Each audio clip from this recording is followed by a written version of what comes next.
Okay. Now let's talk about Angel Reese, Chicago Sky. But before we get started, I want to thank y'all for tuning in to the Gertie Mac Show, taking y'all time to subscribe to the channel, like and share my videos. I really appreciate all that. Now let's go.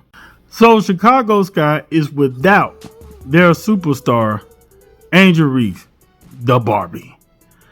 And their first game that Chicago Sky played, they whooped that team, blowed them out. I want to say it was 92-77, the Dallas Wings. And that led to people saying that, well, they don't need Angel Reese. They can win without Angel Reese. They got Camila Cardozo. All this kind of talk was going on because, you had Kennedy Carter back and she was playing good. So it led people to feel like they don't need Angel Reese. Whereas quickly how those tables had turned. Because they took on the Washington Mystics a few days later. And the outcome was not the same. It was actually embarrassing. Washington Mystics came to Chicago and sliced up the Sky like a piece of cake. Their score was 89-58.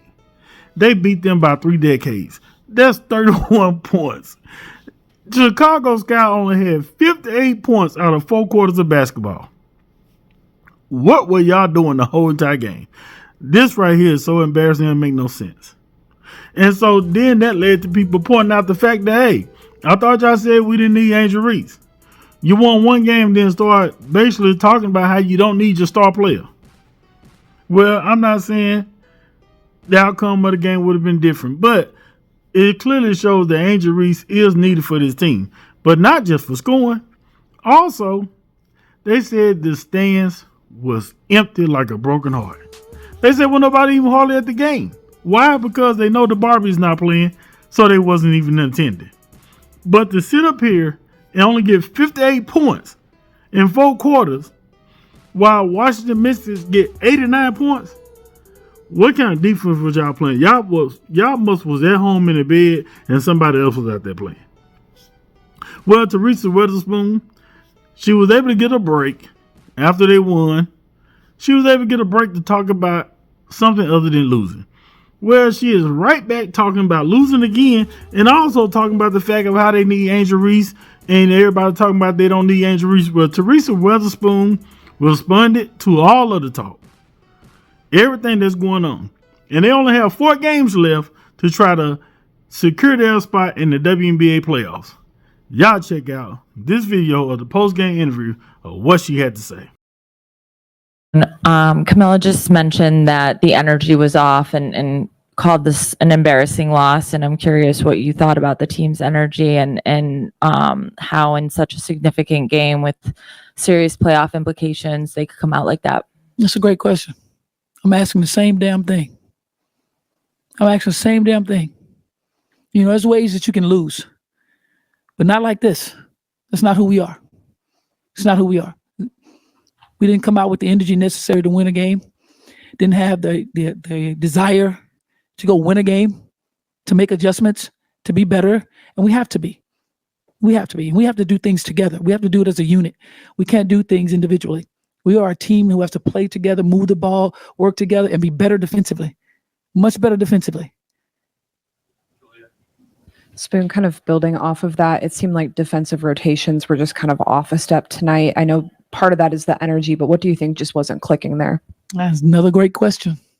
We went over every single play that they ran, went every bit of what our defensive schemes are and should be, and how we must be better on that side of the ball. And what it should look like. We didn't do that. We didn't do it. We tried to find energy. We're trying to find energy from someone. Just energy, a little bit of something that might be contagious to get us going.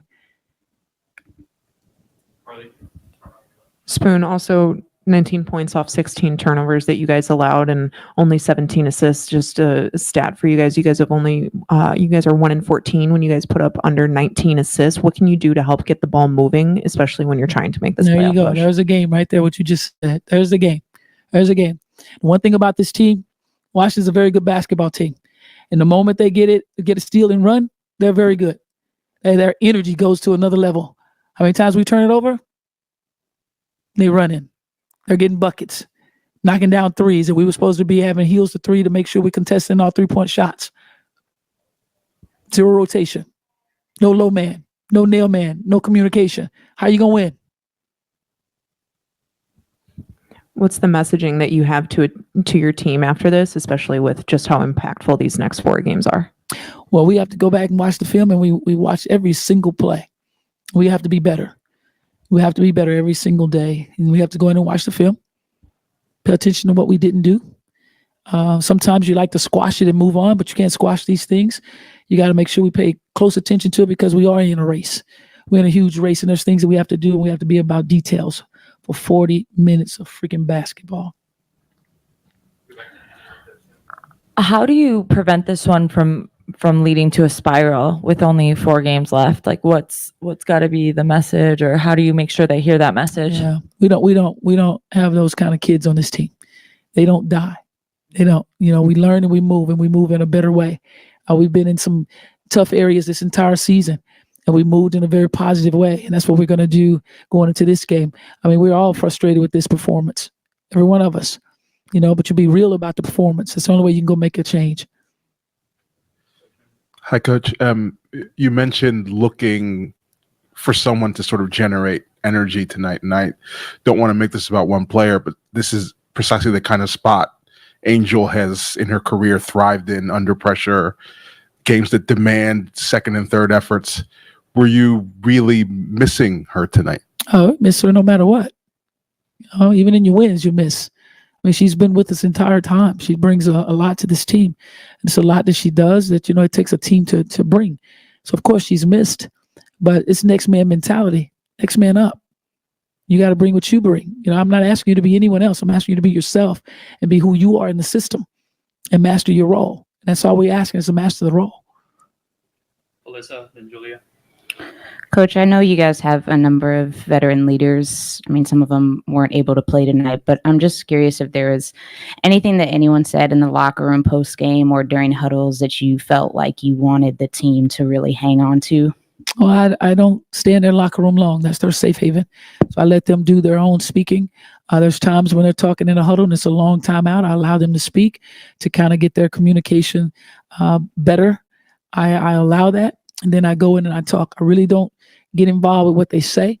I bring what I need to bring. Spoon, when you look at a low-scoring game like tonight, how do you kind of look to kickstart this offense? Just like where do you feel like the comfort zones are for this offense where you can maybe start generating a little bit more production? Well, got to make sure you don't turn it over. You got to be in the right spots. Our spacing has to be much better. Spacing, ball movement, and it has to move. It has to move. It was stuck tonight a lot, so that's not very good for us. But when the ball moves, it's great for us. When we are dominating the post area, it's great for us. We can work off of that. And then everything that we run offensively really opens up because the floor is now dominating the paint, now perimeter. It's open for us to do what we do best on the perimeter. So Teresa Weatherspoon, she is in a tough position. I want to say this is her first year as the head coach. And I hope it don't be her last. But it just was embarrassing to just see them get beat like they did. And now they only have 4 games left to really try to secure a spot in the WNBA playoffs. And these are the 4 games they have left. And this is how I feel about their chances. Tomorrow they're going to play Minnesota Lynx. I do not think they will win that game. They're going to go to Minnesota. Angel Reese, she has that team in order. Then they're going to come back home to Chicago and take on Phoenix Mercury. Now, Phoenix Mercury, they're kind of like up and down, but I feel like Diana Taurasi and BG can probably edge a win over the Sky, especially with Angel Reese being out. Then they play the Atlanta Dream, the team that they kind of battling for that 8th spot with. And I want to say they play them in ATL. And Tanisha Wright, she's a great coach. The record don't really say that for the team.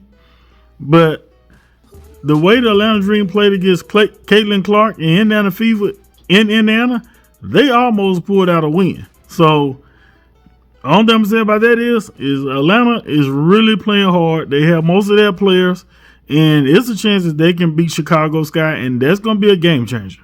Then that last game is against Connecticut Sun. they're not going to win that game. If they do, wishes to them. But Connecticut Sun is on one right now. Yeah, I want to say they're like the top two team or whatever. So I don't see them beating Connecticut Sun, DJ Character, or none of that. But y'all get in the comments, tell what y'all think about this. But Chicago Sky gonna have to pull it together. With or without Angel Reese, she's gonna be out for a couple of weeks, so it is what it is. But y'all get in the comments, tell what y'all think. Don't forget to subscribe to the channel, like and share this video. Also hit the notification bell so you can be notified when I drop another video, and follow my social media @GradyMac15. Holla.